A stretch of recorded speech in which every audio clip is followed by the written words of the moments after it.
Hello and welcome to 360 Sports on Trust TV on this beautiful 12th day of July, the year 2023. I am Emmanuel Fashimi. On the program this morning, we have a lot of sporting stories for you from Benin City, where the Handball League, the Ardova Handball League 2023 first one is actually going down with a lot of surprise results coming in from match day 10 of the Ardova Handball League in Benin City. That is at the Samuel Ogbemudia Stadium, right there where action has been going on. Match day 10 happened, and unexpected results coming in from that area and other sporting stories we have on the program this morning. And let's quickly head straight to Benin City, where the giant killers have been killed. That is Kano Pillars. Surprisingly, they slipped on match day 10, and Tojemarine, who have been pulling weights from the beginning of the league, yesterday they lost the top of the table battle to Niger United. In that particular encounter, it was a keenly contested one, but at the end of the day, Niger United got the better side of Tojemarine Academy of Lagos, and they are now at the top of the table. But quickly, let's see how the results of those matches in match day 10. We'll start with the male category. Like I said, Niger United beat Tojemarine 23-17, and Rima Strikers of Sokoto also pummeled Police Machine of Abuja 27-19. And then the Correctional Boys of Abuja, it was a close one between Lagos Seasiders and Correctional Boys of Abuja, where it ended 27-28 in favor of Lagos Seasiders. And the Confluence Stars of Kogi blew away Benue Buffaloes. The Stars, the Stars is above and far above the Buffaloes. The Buffaloes is just below, and they actually decked a very big blow on Benue Buffaloes, ended 29-19. And then the DD Defenders, that is the NSCDC team, actually beat Do Dynamos, that is the host team, 24-23. It was actually a fight. Do Dynamos was leading, but just at the dying stages of that game, the defenders had to just rally around to get that 1 point, that one goal, and it ended 24-23 in favor of the defenders of Abuja also. And then the last match for the male category on match day 10, it was Safety Shooters. Another, in fact, a former champions against the defending champions, 27-21, 6-goal difference from that particular encounter. It was actually a surprise defeat for Kano Pillars, who are the defending champions. Their Pillars was not strong enough to hold the bullets coming in from Safety Shooters. They had to shot their dynamite, and it ended 27-21, 27 for Safety Shooters and 21 for Kano Pillars. Let's move over to the female category. Let's look at the result for the female. It was just 3 games.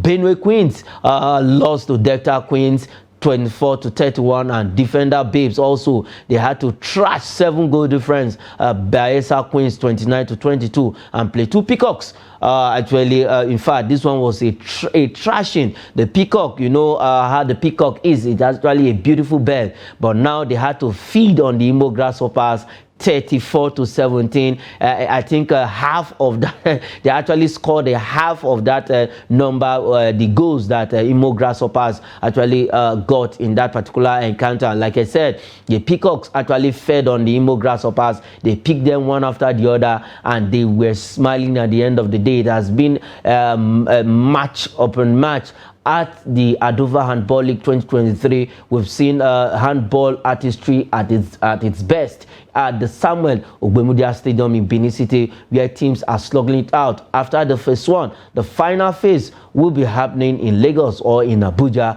After, if every other logistics has been put in place, we're not going to see the final phase, where the overall champions will be crowned in the Nigerian Handball League. That is the for the senior handball league in the land, and any team that wins is going to represent Nigeria at the continental level. And that is where you see teams like Rima Strikers of Sokoto.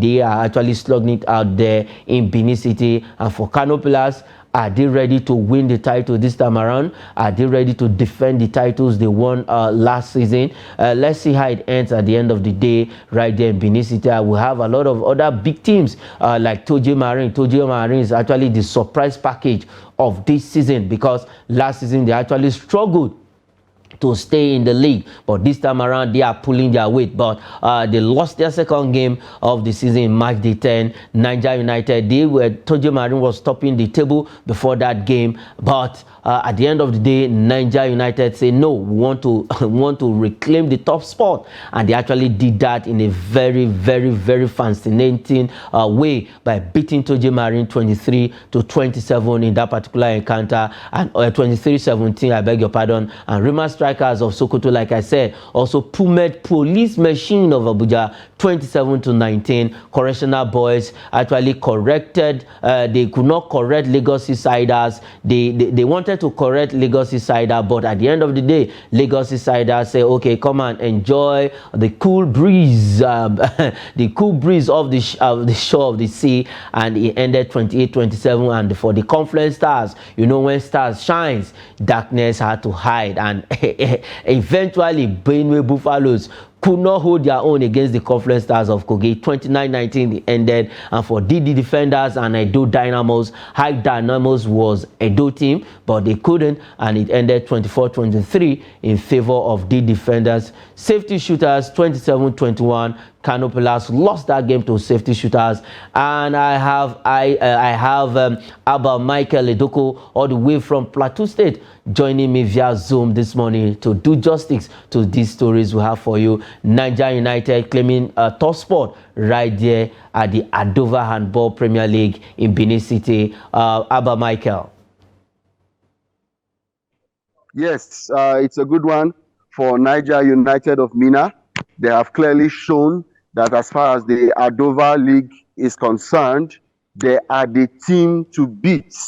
Offensively, they have shown they have the strongest offense in the Ardova Handball League. Even defensively, they have shown that they have what it takes to stop, going by the number of goals they have conceded, in the match against Tojemarine of Lagos. So it's a good thing. The Handball Federation of Nigerian President Bala Mohammed has assured Nigerians that there will be no logistics issues, and there will be proper coordination of this Ardova Handball League. And from what we have seen, it is obvious that the league is set to impress the nation called Nigeria.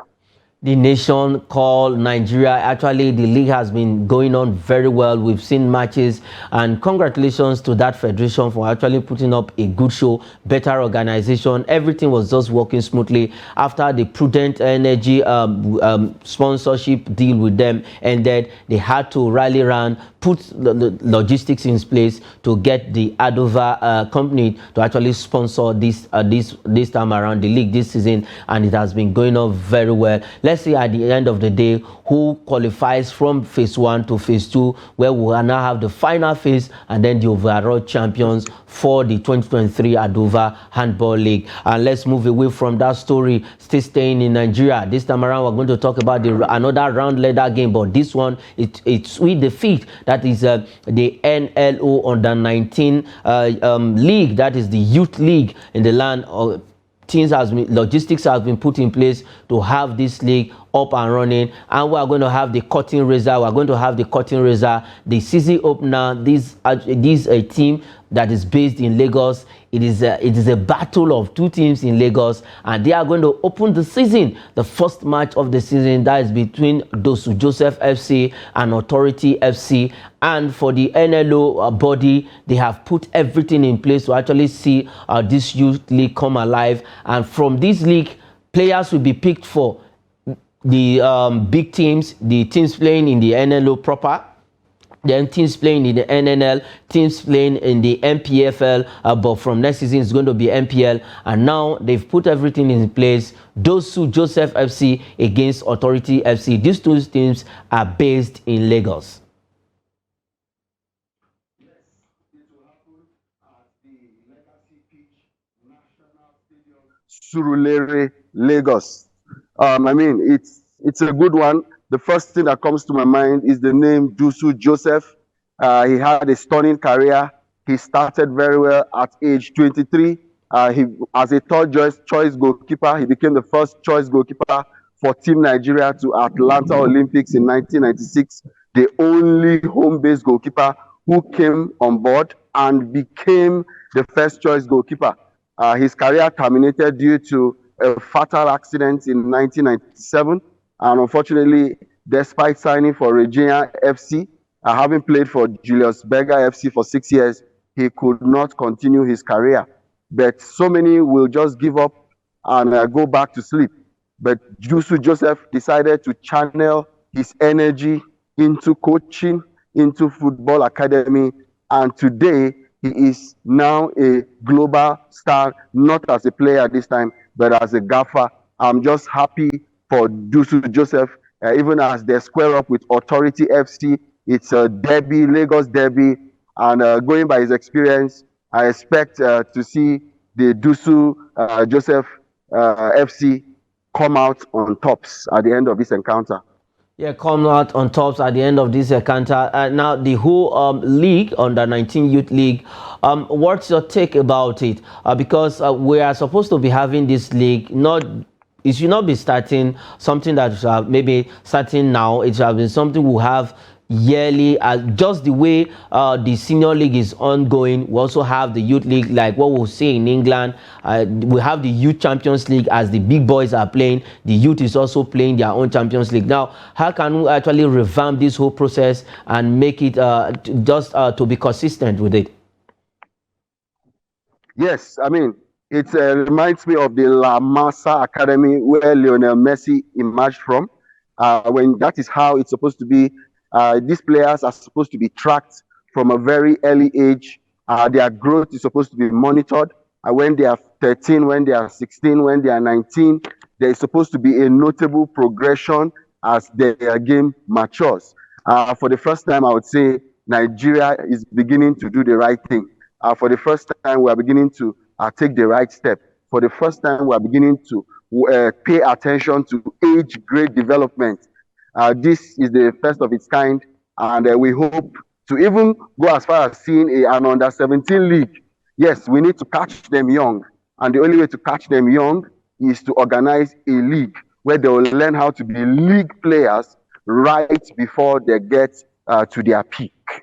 So it's right a great before they get to their peak, just how to be a league player, and that is what it is. We should continue with this process, and definitely Nigerian football will get to that height where we want it to be. And for the organizers of the NLO Under 19 Youth League this season, congratulations to them for actually putting everything in place to make sure this league comes alive. And the first match, the season opener between Dusu Joseph FC and Authority FC, is a Lagos derby. Let's see who wins that particular encounter at the end of the day. Let's move away from that story. We're still staying in Nigeria, staying back home. This time around, we're going to talk about a coach, a man who has, who came on board and seen all. He started with MFM FC of Lagos, straight to Plateau United, and now to Heartland. Before Plateau United, he was with Heartland FC, left Heartland FC, and went straight up to Plateau United. First season, qualified Plateau United to the continent,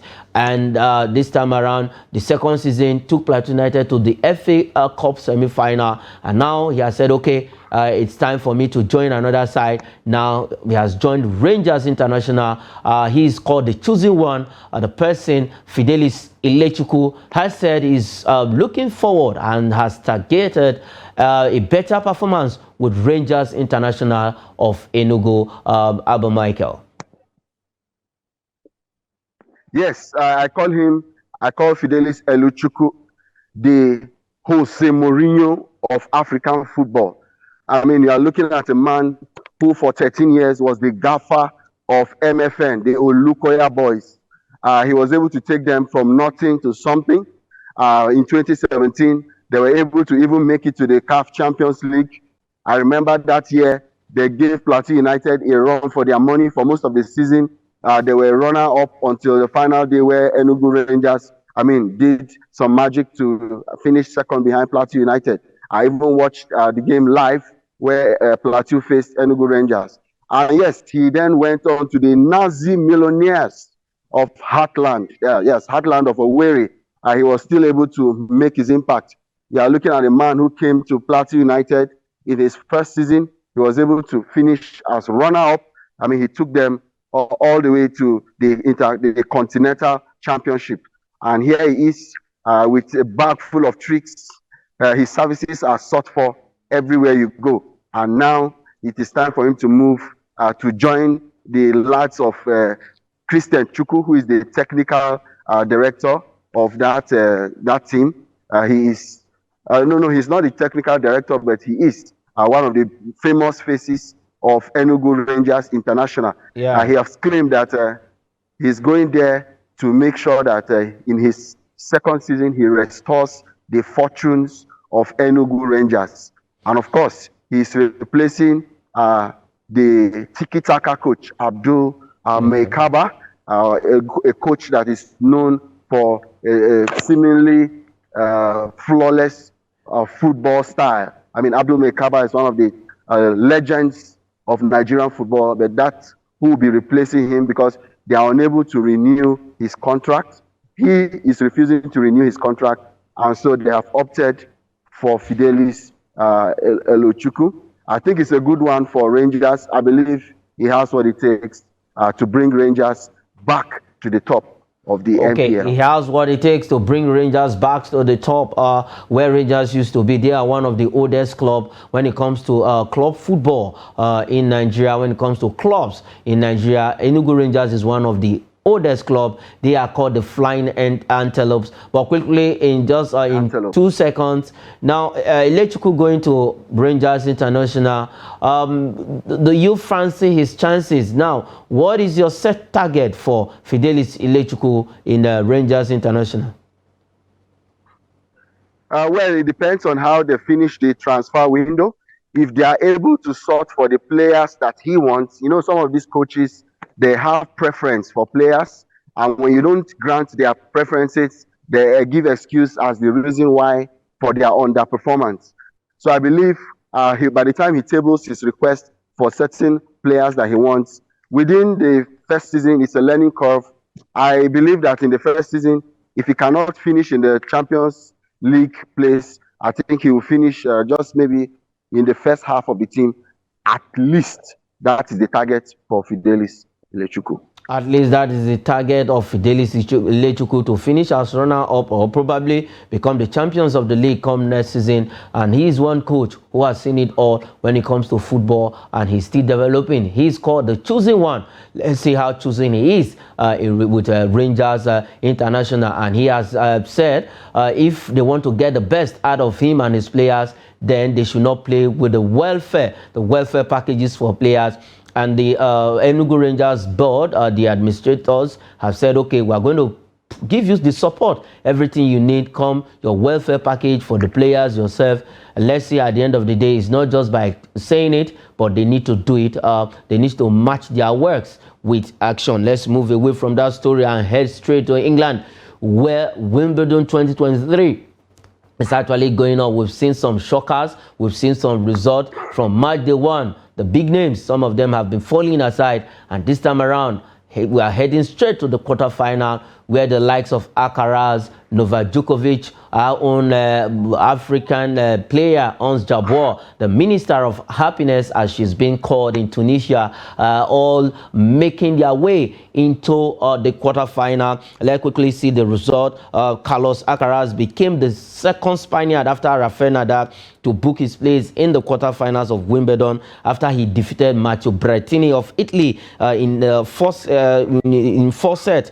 Well, with that score, 3-6, 6-3, 6-3, 6-3. And Djokovic also beating Hubert Huzak of Norway 7-6, 7-6, 5-7, 6-4 to progress. And we also saw this result from the 6th seed, Hogla Rune, who fought back from a set down to beat Grigor Dimitrov 3-6, 7-6, 7-6, 6-3 to also book a place in the quarterfinal. And then Christopher Eubanks This man is actually a young man. He came in through he came in through the qualifiers, and now he's actually pulling a lot of weight, beating the Greek great player, a giant, Stefanos Tsitsipas, 3676, 3664 in that particular encounter. And like I said, in the women's draw, our own African Ons Jabeur actually made a light work of the ninth seed Petra Kvitova in a straight set, 6-love, 6-3, without wasting time. In just 2 sets, straight set,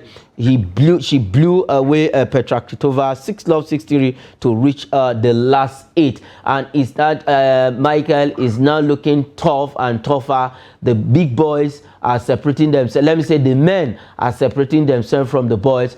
Also, the ladies are separating themselves from the girls. But one person I'm happy for, 2 players I'm happy for is Ons Jabeur, because I'm an African, I'm actually supporting her. And then the young Spaniard, Alcaraz, making progress. Yes, of course, Alcaraz is the new kid on the block. He's just 20 years of age. I mean, we have been seeing his exploits, making Grand Slam finals after finals. Of course, Novak Djokovic just ousted Andrei Rublev in the quarterfinals to make his 46th Grand Slam semi-finals. Novak Djokovic is the greatest player of all time. I watched him blossom in 2008 when he was world number 21. He later became the world number 16. Of course, popularly, they were calling him the next world number 1. And when he took over in 2011, he has never looked back. He was part of the big 3, Roger Federer, of course, Rafael Nadal, and then much later, the big 4, where Andy Murray joined the big 4 club. Yes, Novak Djokovic is gunning for his 24th title. And I tell you what, he is the GOAT. Yeah, he has won the last 3 Grand Slams. He has won Wimbledon, won Australian Open, won French Open, now gunning for another Wimbledon. Probably we will see him achieve the record of Pat Lever, which he did in 1970, where he won all 4 Grand Slams in a calendar year. Talking about Ons Jabeur, the Minister of Happiness in Africa, Tunisia precisely, world number 6. She was able to defeat 2-time champion Petra Kvitova in the 4th round. And of course, she has been able to defeat the defending champion Elena Rybakina in the quarterfinals to make it to the semi-finals. I pray and I hope and believe that she will deliver the first Grand Slam to Africa. Talking about Ons Jabeur, for her to be able to defeat 2 heavyweight giants, it shows that she is up for something. Earlier, we saw world number 1, Iga Swiatek, getting blown away by a non-seeded player. Yes. This tennis, we are seeing upsets here and there. I mean, Carlos Alcaraz is no man to dispatch. He's still there. I think he's coming for a revenge. He's coming to avenge his loss to Novak Djokovic at the French Open. I mean, this Wimbledon title is looking like all Djokovic's, because he is a man that hardly smells defeat in the face. Djokovic is the man to beat, and I think he will go all the way to win a record 24th Grand Slam.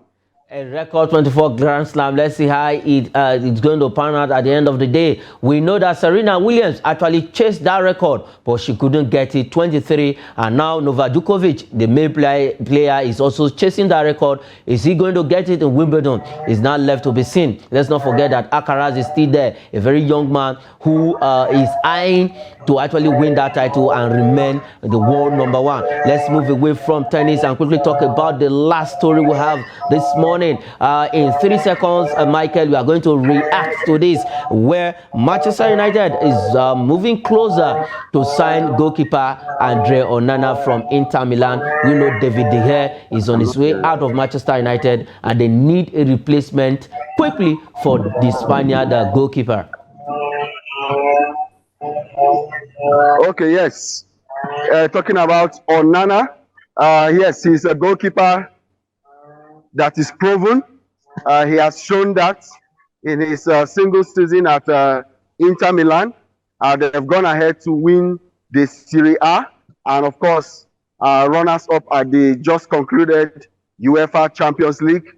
I think it's a good choice. I think it's up to 27 years of age. Though the move is almost complete, they are tabling 38 million, but they are requesting for 45 million. But I believe the deal will go through because Manchester needs to take the next big step. Manchester United needs to take a big step. That is where we'll leave it on the show 360 Sports this morning. Michael Idoko, thanks for joining me on the show. Yes, you are welcome any day, anytime. All right, I am Emmanuel Fashemi. Say thanks for watching.